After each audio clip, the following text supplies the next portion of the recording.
My name is Dorothy Mae Johnson, and I'm 64 years old.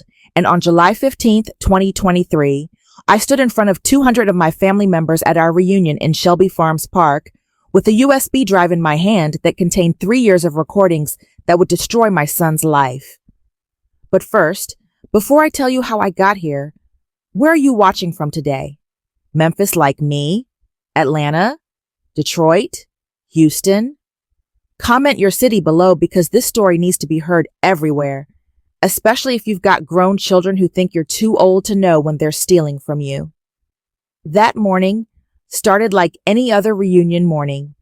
I was up at 5 a.m. making my famous potato salad, the one with the secret ingredient my grandmother passed down, the one Marcus used to beg for every Sunday when he was little.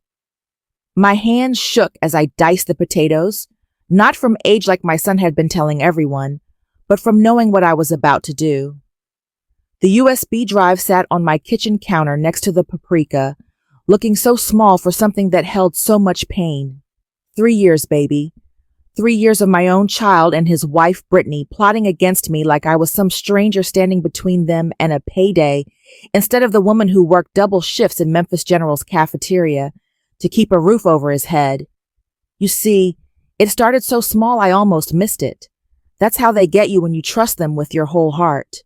First, it was Marcus asking to borrow my credit card for gas, said he'd left his wallet at home. Then Brittany needed my social security number for some insurance form she was helping me with, being so sweet about how complicated Medicare can be for us older folks. "Don't worry, Mom," she'd said, patting my hand like I was already in the nursing home she'd picked out. "We'll take care of everything." And Lord knows they did take care of everything, took care to steal $127,000 from me over 3 years while telling everyone I was losing my mind to Alzheimer's. But I'm getting ahead of myself. Let me back up and tell you how a mother's love can blind you to the devil sitting at your own dinner table. My husband Earl passed 8 years ago from cancer that ate him up from the inside out over 18 months. I held that man's hand through every chemo treatment, every surgery, every sleepless night when the pain got so bad he'd cry like a baby. Marcus barely came to visit his daddy in hospice, too busy with his pharmaceutical sales job, he said. But I understood. Or I thought I did. After Earl died, I was left with the house we'd bought in 1987, his pension that barely covered groceries, and my job at the hospital that I'd kept for 32 years. The house needed work. The roof leaked every time it rained. The furnace was older than my youngest grandbaby, and the foundation had cracks that seemed to grow wider every time I looked at them. But it was paid for, free and clear, the only thing of value Earl and I had managed to build together. Some nights I'd sit on the porch we'd built together the summer Marcus graduated high school, and I'd count the bills, moving money from envelope to envelope like I was playing 3-card Monty with poverty. Electric bill or blood pressure medication, fix the leak in the bathroom, or buy groceries for the week. These weren't choices anybody should have to make at my age, not after working since I was 14 years old. Marcus knew I was struggling. How could he not? He'd see me at Dollar Tree buying generic bread, see me walking to the bus stop in the rain because I couldn't afford to fix my car's transmission. But every Sunday when he'd come for dinner with Brittany, driving up in that new BMW, wearing those $300 sneakers, he'd look around my living room with its furniture from 1995 and shake his head. "Mama, you need to let us help you manage your finances better," he'd say. "You're not getting any younger." What would you have done?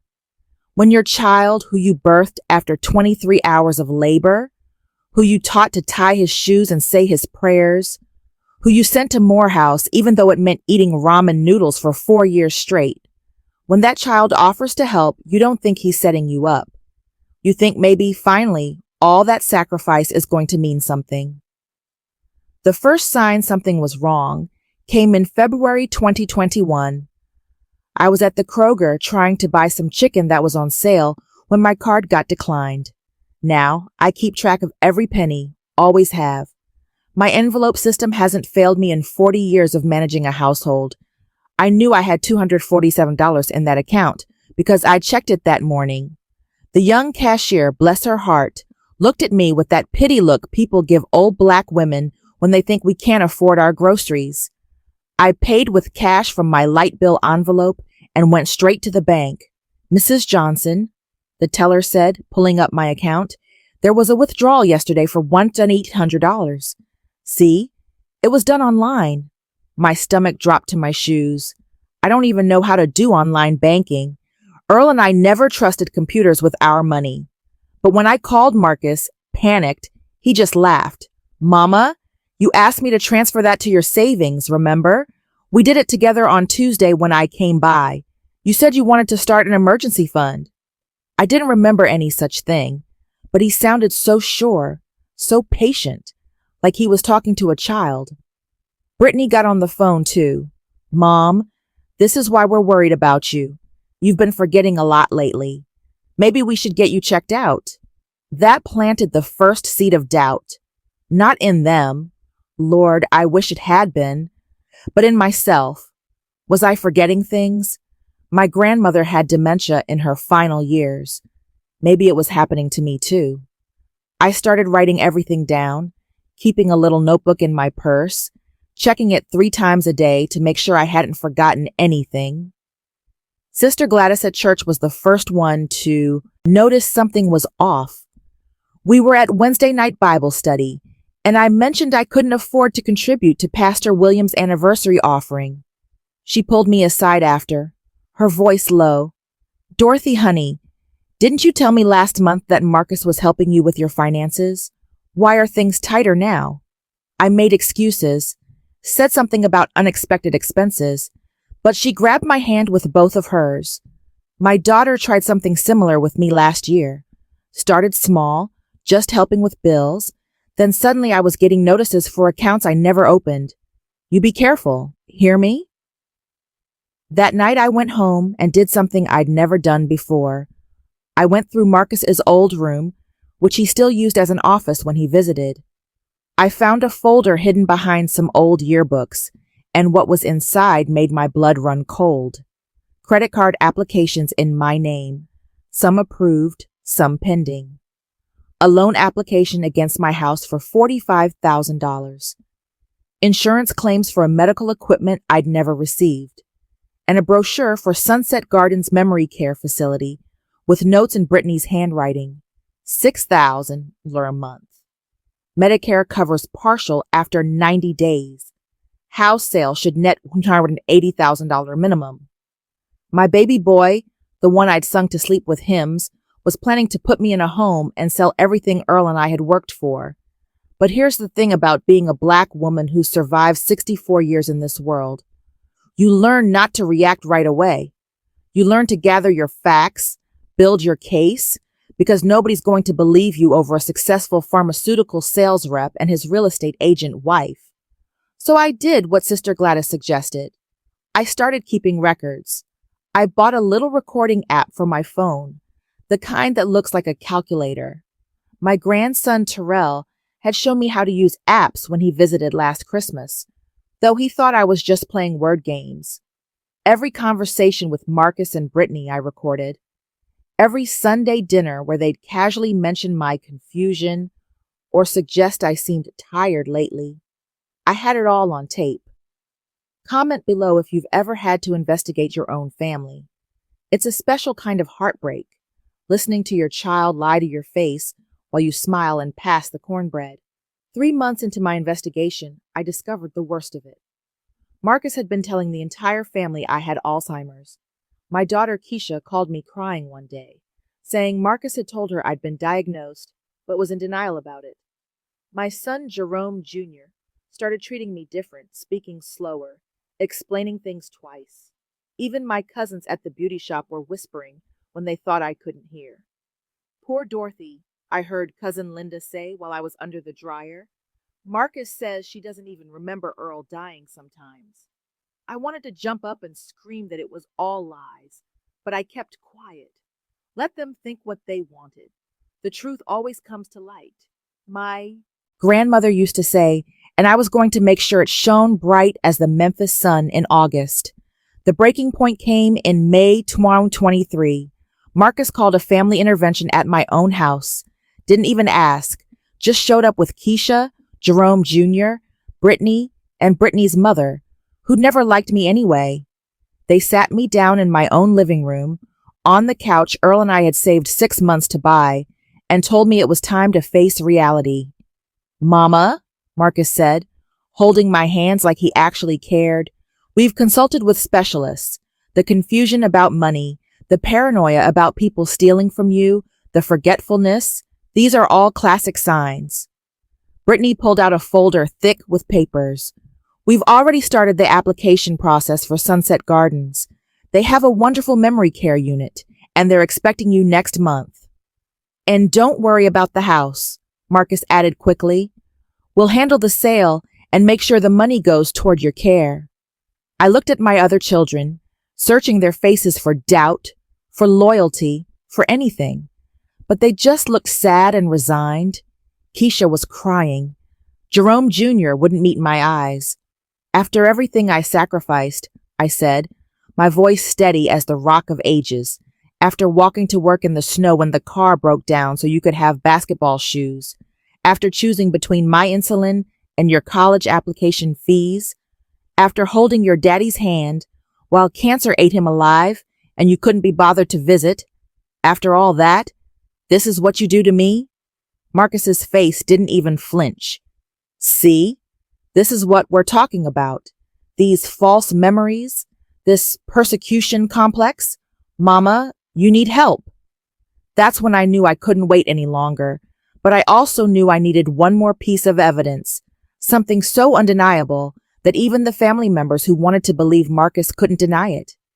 Mr. Washington, our family attorney who'd handled Earl's will and knew us for 30 years, had noticed someone trying to file power of attorney papers claiming I was incompetent.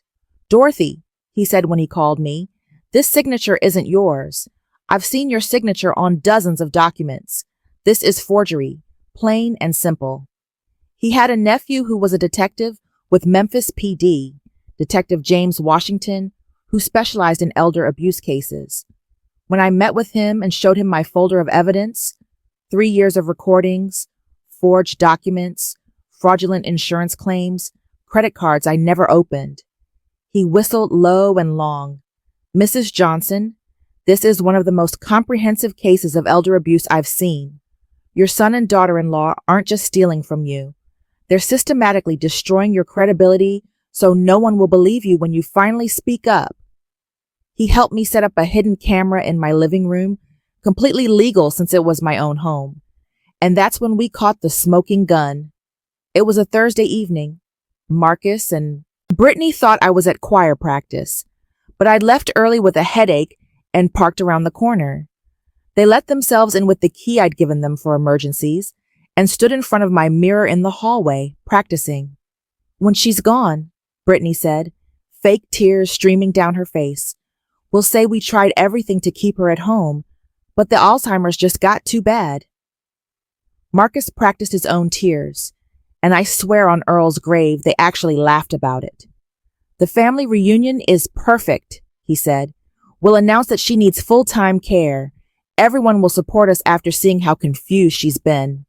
By next year," Brittany added, checking her face in the mirror, "she'll be in a home, and we'll have the house. The Medicare funds should transfer by then, too." They high-fived. My son high-fived his wife about putting me in a home and stealing my life. What would you have done in that moment? Would you have burst in and confronted them? Called the police right then? I did neither. I sat in my car and cried until I couldn't breathe. Then I prayed for strength. Then I called Detective Washington and told him I was ready to move forward. The family reunion was 6 weeks away. Every Sunday between then and July 15th, I sat at dinner with Marcus and Brittany, served them greens and cornbread and peach cobbler, smiled when they expressed concern about my memory, nodded when they suggested I seemed tired. I played the role of the declining mother while building my case like a prosecutor. I gathered bank statements showing every forged check, every unauthorized withdrawal. I documented the 5 credit cards opened in my name, Total debt of $47,000. The home equity loan attempt that Mr. Washington had blocked, $45,000. The insurance fraud claims for wheelchairs, oxygen tanks, and hospital beds that were never delivered but were billed to Medicare, $35,000. 3 years of theft totaling $127,000, not counting what they planned to make from selling my house. 2 days before the reunion, I went to see Pastor Williams, told him everything, showed him the evidence. That man prayed over me for an hour, then said, "Sister Dorothy, sometimes God's justice comes through our own hands. You do what you need to do." The morning of the reunion, I was calm as a lake at dawn. I made my potato salad, my famous 7-layer dip, 2 sweet potato pies. I dressed in my good navy dress, the one I wore to Earl's funeral, and I put the USB drive in my purse next to my Bible. The reunion was beautiful. Shelby Farms Park was green and lush, kids running everywhere, the smell of barbecue filling the air, 200 family members from across the country, some I hadn't seen in years. Marcus worked the crowd like a politician, Brittany by his side, both of them laying groundwork for what they thought would be their big announcement. I heard him telling Uncle Robert about my declining condition. Saw Brittany crying to my cousins about how hard it was to watch me slip away. They were so confident, so sure of their plan. After lunch, Marcus stood up to make his announcement. He'd even prepared a speech about loving me too much to watch me struggle alone anymore. The crowd was listening, some people already tearing up when I stood. "Before my son finishes," I said, my voice carrying across the pavilion, "I have something everyone needs to see." Marcus tried to interrupt. "Mama, please, you're confused. Baby, I may be old, but I'm not foolish, and I'm certainly not confused." I walked to the front where the big screen was set up for the slideshow of family photos. I need everyone to see what's been happening for the past 3 years. I plugged in the USB drive and hit play. The first video was Marcus and Brittany in my living room, practicing their fake tears. The pavilion went dead silent except for the sound of my son saying, "Once we get her in that home, we'll have full control of everything." The second video was them going through my mail, opening bank statements, with Brittany saying, "The Alzheimer story is perfect. Everyone already believes it." Then came the recordings. Marcus on the phone with a banker pretending to be me, authorizing a withdrawal. Brittany calling Medicare to file fraudulent claims, both of them laughing about how the old woman would never figure it out. I showed the forged documents, the credit cards, the loan applications. Each piece of evidence was dated, documented, undeniable. Some people in the crowd started crying. Others looked angry enough to fight. Aunt Lucille, our 87-year-old family matriarch, stood up slowly. "Marcus Johnson," she said, her voice shaking with rage, "you are no longer welcome at this table or any other family gathering. You're no blood of mine." Brittany tried to run, but my church sisters, who'd come to support me, blocked her path. "Sit down, child," Sister Gladys said. "You're going to face this." Marcus attempted damage control, claiming the videos were edited, that I was confused, that this was all a misunderstanding. But I had receipts, literally. Every forged signature, every stolen dollar, every lie they told. His sister Keisha was sobbing. "Marcus, how could you? How could you do this to Mama?" Jerome Jr. looked like he wanted to hit his brother. "All those times you said she was sick, that she needed help." Even Brittany's own mother stood up and walked over to me. "Dorothy, I'm sorry, I'm so sorry, I didn't know." Then she turned to her daughter. "I knew something was wrong with you, but this is evil." That's when Detective Washington arrived with 2 uniformed officers. I'd arranged for them to come at exactly 3 p.m.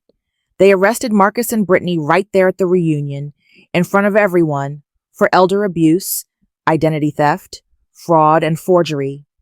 As they were putting Marcus in handcuffs, He looked at me with tears, real ones this time. Mama, please. I'm your son. My son died somewhere along the way, I told him. I don't know who you are, but you're not the boy I raised. The next months were a whirlwind of court dates and legal proceedings. Marcus lost his job immediately. Turns out pharmaceutical companies don't like employees who commit fraud. Brittany's real estate license was revoked. They were both convicted and sentenced to 3 to 5 years in prison, plus ordered to pay full restitution. But here's the thing about justice. It doesn't heal everything. I got my house secured, recovered some of the money, cleared my credit, but I lost my son. Not when he went to prison, but years before, when greed became more important than love. I still make Sunday dinner, but his chair sits empty. Keisha and Jerome Jr. come every week now, bringing their babies, helping me finally fix that leaking roof. We're closer than ever, but there's a shadow over everything, a reminder of what family can do to family. I run a support group now at Greater Bethel AME for elderly folks dealing with family financial abuse.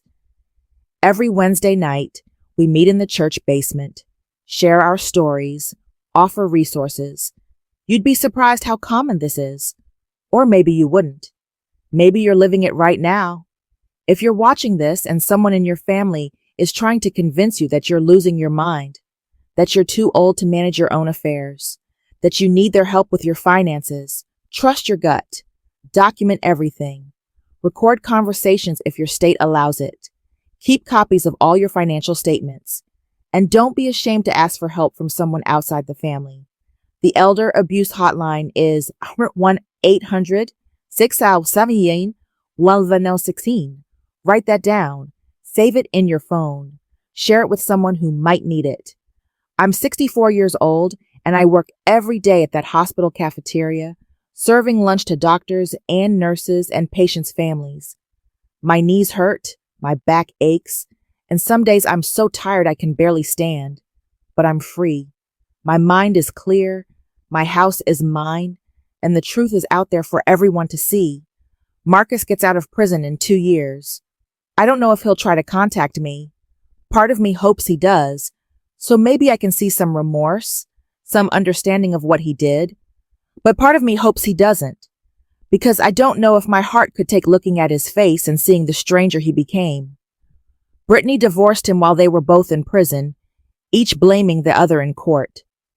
She writes me letters sometimes, asking for forgiveness. I haven't answered any of them. Forgiveness is between her and God. I'm just trying to survive and help others do the same. Last Sunday at church, Pastor Williams preached about truth and light, about how darkness cannot hide forever.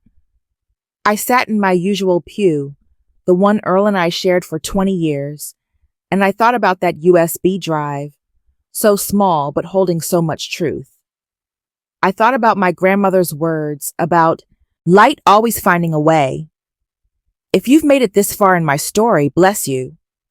If you're dealing with something similar, know that you're not alone and you're not crazy.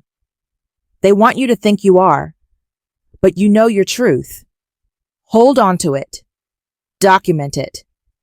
And when the time is right, let it shine. Drop a heart in the comments if this story touched you, and share it with someone who needs to hear it. You might save them from losing everything to someone they trust. Like and subscribe if you want to hear more stories of triumph over betrayal. And remember, the truth always comes to light, baby. Always.